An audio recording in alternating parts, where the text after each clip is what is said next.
সেদিন একটা সমস্যার মাঝে পড়ছেন একজন মানুষ সৌদি আরব তাকিয়া বাড়িতে আইতরা তখন সে খবর হইব নি যে আপনি খানো আছে সারপ্রাইজ দিয়া বিদেশ থেকে আপনারা আসবেন না। এরকম করলে বহুত সমস্যা আছে, বিস্তারিত শুনেন। আপনারা যখন বিদেশ থেকে আইন তখন আপনারা নিশ্চয় সারপ্রাইজ দিবার লাগে বাড়িতে আইন। সারপ্রাইজ কীরকম মনে করেন আমি খেররে হইয়া আইলাম না, আনা হইয়া বাড়িতে আইলাম। এই আনা খাওয়াত বহুত বড় সমস্যা আছে, আপনারা শুনতে থাকেন। মনে করেন আপনি বিদেশ থেকে আইলা বাড়িতে আইতরা গড় সারপ্রাইজ দিতা যে আমি বাড়িতে আইয়ার মনে মনে গড় সবে জানতা যে আমি ওখানে বিদেশ রয়েছি, তে আপনি কলে কলে বাড়িতে আই গেলা, আইয়া আপনি সারপ্রাইজ দিলা যে আমি আইছি বাড়িটা। সবে কত খুশি, কত আশঙ্কা লাগবে দেখতে যে কইবা এই আমার ভাই আইছে, আমার মামা আইছেন। তো বন্ধুগণ, আপনারা এরকম সারপ্রাইজ দেওয়া যাইবা না যে আপনার পরিবারে জানতা না যে আপনি কোনদিন আইতরা। আপনি এয়ারপোর্টে কোনো সমস্যা পড়ে গেল, বাড়িতে আইতা পারলা না বা কোনো অঘটন ঘটে গেল, তখন সে খবর হইব নি যে আপনি খানো আছেন। 1 মাস 2 মাস বাদে খবর হইবা মানুষটা খানো নাই, এর লাগে আপনার সারপ্রাইজ দেওয়া যাইবা না। যদি জানাইয়াও আইন বেশ পালা, আর জানাইয়া আইতে সময় কিতা করবা, আপনার টিকিটটা হোয়াটসঅ্যাপে শেয়ার করে রাখবা। কারণ মধ্যে কোনো খানো প্রবলেম হয়ে যায় তখন বুঝতে পারবা করো যে মানুষটা খানো আছে, কিতাত আছে, দেখতে পারবা টিকিট চাইয়া। তো এটা আমি কিতার লাগে হইয়ার সেদিন একটা সমস্যার মাঝে পড়ছেন একজন মানুষ, তাই ওরকম সৌদি আরব তাকিয়া বাড়িতে আইতরা।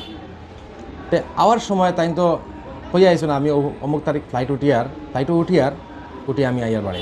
বিকালে ফোন আইছে আমার কাছে যে ফ্লাইটও ও টাইমে কইছেন বাড়িতে বা বিকাল 3টার সময়, কিন্তু মানুষ এখনও শিলচার আইসেন না, এখন 5টা বাজিয়ে আসছে, কোনো খবর হইয়ার না। তো এটার কারণটা হইল গিয়া তাই টিকিট দিছেন না। টিকিট যদি শেয়ার করতা তখন আমরা চেক করে দেখলাম মানে কোন ফ্লাইটে আসলা, কোন ফ্লাইটে আইতরা, তখন চেক করে বোঝা গেল মানে তাই কীরকম কোন টাইম বাড়িতে আইতরা বা কোন ফ্লাইট মিস হয়েছে, তখন একটা হইতাম বললাম মানে। আর তাই এই টিকিটটা তাই শেয়ার না করায় গড় শেয়ার না করায় সমস্যার মাঝে পড়ছেন। তাই ফ্লাইট একটা মিস হয়ে গেছে, এর লাগে এখান থেকে কোনো যোগাযোগ করতে পারছে না, কোনো বন্ধু বান্ধব পাইছে না যে কল করে বাড়ি জানাইতা। আর বাড়িতে খুব টেনশনও আসলা, এয়ারপোর্টও গেছেন, খুব টেনশন আছে। কারণ এরকম কত বড় টেনশন তাহার কথা, এরকম খেওয়া আছে মানে হয়তো আরি দিতে পারে বা কোনো সমস্যা হয়ে দিতে পারে, এর লাগিয়া বহুত টেনশন আসলা। আর ও যদি টিকিটটা হোয়াটসঅ্যাপে দিয়া হইতা আমি টিকিটে আমি বাড়িতে ইয়ার, তখন যেসাই একজনে দেখলো না, চেক করলো না যে কোন জায়গাতে আসেন, কোন ফ্লাইট মিস হয়েছে, কোন জায়গাতে আসেন বর্তমানে, এটা চেক করা যায়।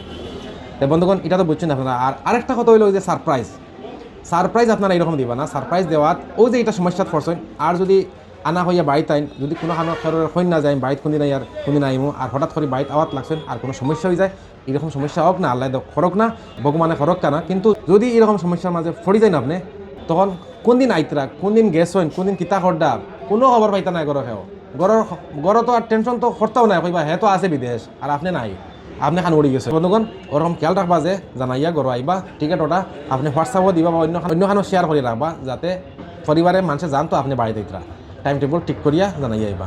এত লম্বা ভিডিও দেখার লাগিয়া ধন্যবাদ।